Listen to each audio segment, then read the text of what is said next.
like Just full of. bland. That boy woke him high too. Uh, yeah, well, It's a fight speaking of, we were fest. talking Yeah. about Jose Aldo for a minute, and speaking of Jose Oh Aldo, yeah, man, this so guy Brazil, man, aiding and abetting a president. yeah, so there's beef in Brazil, but specifically before we even get into the beef, Yeah. Jose Aldo's fucking hiding the. It's so weird. Former Such a featherweight champion of the UFC and featherweight champion of WEC, Jose Aldo is hiding the fucking ex-president of Brazil at his Florida vacation home. It's so That's the fucking story. random. That's the story. Yeah, you're named it, man. I'll read a little bit out of this, but I don't get it. this is something else. Yeah, a lot of shit going on right now in Brazil. For those that don't know, pretty much an insurrection, I guess, is how you can call it. I guess Careful, you're I'm gonna not offend totally. somebody. I haven't really read a whole lot up on it. Just a lot of headlines, so I don't want to really even touch on it. Just a lot of chaos, it seems. But chaos erupted, according to MMA Junkie. Chaos erupted in Brazil's capital city Sunday in scenes eerily reminiscent of the Capitol Hill building 2 years ago, as if working from the same. Oh my God! Can you give me the fucking news and not all So the? essentially, 2019 through 2022, the former president Bolsonaro, who was compared to Trump when he took office, refused to concede the election, and his supporters' rally cries has been that he lost a rigged election. So there's a lot of people who are like, it's fascist, fucking socialists, communists, and this and this and this, and it's all been stolen. Election was stolen. It's one of those situations where who knows? We don't ever know the truth. Whoa! We just know If what they tell us. Look But at this. Look at this article, man. I can't even read. It's just laden with yeah, just like, give me the facts. Don't give me all this. It reminds you of like what? No, like give me the story. There isn't one sentence that doesn't involve a comparison to what happened in 2019. well, It's it's like just pretty what happened in comparable. Brazil today. What happened? What happened? So in It's this not even case, there. they stormed. If you go to the other one that I sent, wink. If you ever seen another link that I sent, wink, bars. I can't even talk. Pause. We got real Pause. faded this morning, bro. Bro. Um, you'll see that essentially what happened is they were pissed and they ended up taking off and going to the Capitol there and stormed the building. Oh, here we go. And they ended up pushing through, calling it a riot. They literally, like, thousands of people, hundreds, but it looked like thousands showed up. About 300 ended up blasting through the Capitol buildings and went into the Supreme Court and stormed that motherfucker. Okay, here we go. So if you can zoom in a little bit, it seems like the BBC's got something. I'll start to read it. Supporters of the ousted far-right leader also stormed the Supreme Court and surrounded the presidential palace. But police regained control of the buildings in the capital, Brasilia, Celia. on Sunday evening after hours of clashes. Brasilia's civil police said 300 people have been arrested and officials have vowed to track down others involved. The Justice Minister, Flavio Dino, has said the government is seeking information on terrorist attacks. On Monday morning, heavily armed officers in the city gathered outside of camp of Mr. Bolsonaro's supporters, one of a number that have been set up outside army barracks around the country Yeah, we got since, real oh my God, since October's election.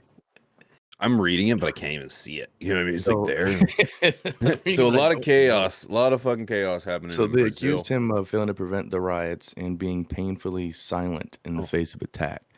So right now, they're trying to fucking go after him, and he took off to America, and he's hanging out in Florida with former UFC featherweight champion Jose Aldo. So weird. Yeah, just I know that we have a Brazilian audience, South American Huge. audience, so Massive. 79%. No, just kidding.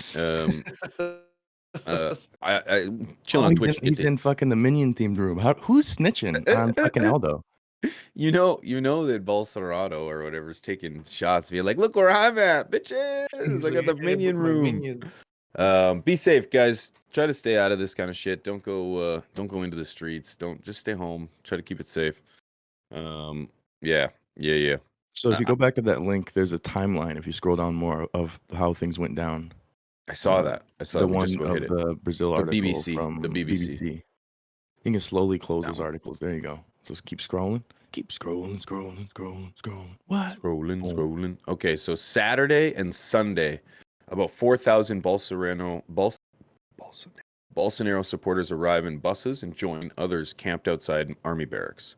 Sunday at 2 o'clock, march starts along Main Avenue towards Congress, accompanied by police. Just before 3, protesters break through barriers and storm Congress. Others invade Presidential Palace, damaging artwork and furniture.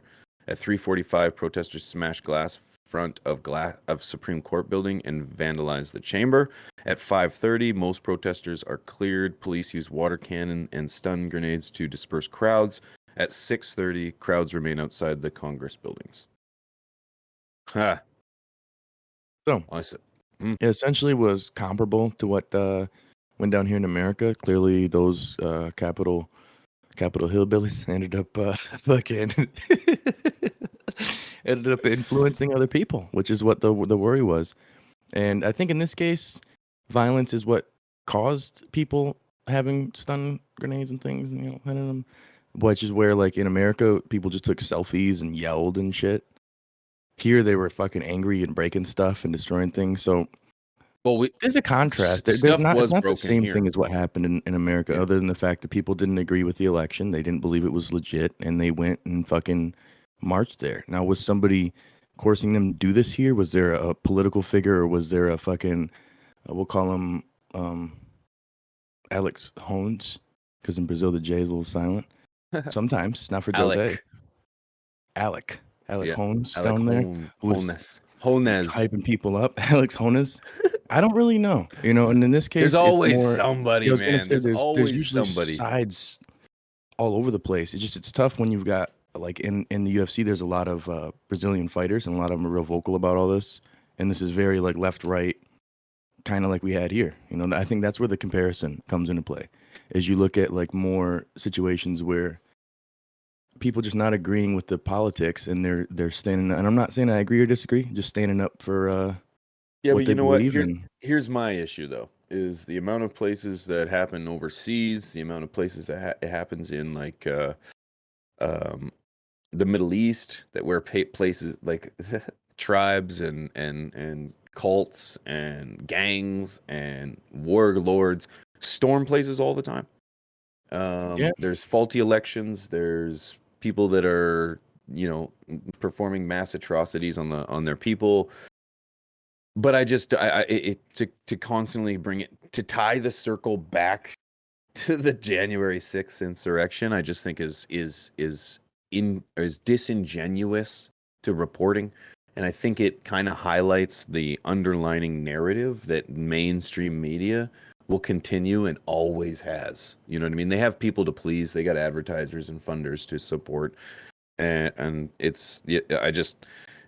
I think what happened in Brazil is something that happens all over the world all the time. And it's just, yeah, it's crazy how, like, no matter where you read, it's like constantly where it's like coming back to that. I think To that the only January reason 6th. it is because this guy has been compared as like the Trump of Brazil for a long time. So Right. it's a But I think- similar case of where he didn't win, and people were like, "Fuck that, he won." Yeah. And there's no real evidence that he didn't or that he did, other than that they said he. You know what I'm saying? That's the tough part with voting in any system or polls in any system, unless it's publicly there that you can see the percentage and the numbers and who did it. Well, We don't know. I don't know who keeps track of shit in Brazil. You know what I mean? And I think that's the tough part too, is like you've got a lot of situations where government doesn't tell people. We've been finding a lot of shit about the American government for fucking generations, and people have been shaking their heads in the sand. The governments, period. But I'm saying the American government, the world government. Oh yeah. So imagine the smaller ones and the corruption and the dishonesty. Like, we don't know, but I don't agree with any violence of things like that. There was some footage of police officers and people getting hurt who were doing their jobs. No violence, man. Which no is pretty violence. fucked up, So I think that's the issue that I have when it's fucking up the government. Fuck the government. That's how I feel personally. But it's it's me. But I know I that don't the want to problem see is people that get people are hurt. gonna have to pay for this. I don't want to see people get hurt. Yeah, we pay for Tax this. dollars. We pay for this. You know what I mean? Anytime Like, we it's destroy just- shit, we're like, kids, you want to go break your toys? Cool. Well, Guess now what? that's You're your paying shit. for it, motherfucker. Like, that's the downside, man. But regardless, guys, stay safe if you're in Brazil. You guys know what it is. We don't want to get anyone get hurt. But when Absolutely. it comes to this story or any story in between, we want to know what you guys think, because this is Top Buds. This is Rob and I. This is our opinions, and we echo into each other's ears. And sometimes, we miss things and we overlook things. It's important that you guys can fill us in and keep us on our toes when it comes to the facts, because we do identify as fact-telling reporters. Is that correct? Yeah, I mean, You're a honestly, reporter. I'm a that's reporter. how I look at it. That's how I So look at it. so we do have all the facts, but we could use more facts. Yeah, So that's yeah, where you guys come in. yeah. Mrs. MBK, a stun Oh yeah, grenade stun grenade. normally is like a flash bang and like something that's gonna like slightly disorientate you, kind Kind of of. your eyes and everything. Yeah. I think a flashbang and a stun bang are slightly different. And I think I don't know if you can. I honestly have no idea. I think you can compare a stun grenade to like a concussion grenade, where it's a loud bang. It's a flash as well, where it disorients you. And oh, here we got a definition. Go ahead with it. Okay, so a flashbang grenade, also referred to as a stun grenade, is a non-lethal explosive that causes confusion in its targets by exploding with an extraordinary loud bang and a bright light. Oh, there we go. Yeah. Yeah, instead of a grenade, instead of a fuse, it has an explosive powder inside. So the grenade is going to be different versus like this, which is loud and produced when pyrotechnic chemicals. I couldn't even read that for a minute. Based on magnesium explode. So yeah, little less, but it's gonna fuck your head up a little bit. So Yeah. don't Yeah. kick in government doors unless you're ready for that shit. And Boom. I feel like that's a part of Boom. it. That's the way she be.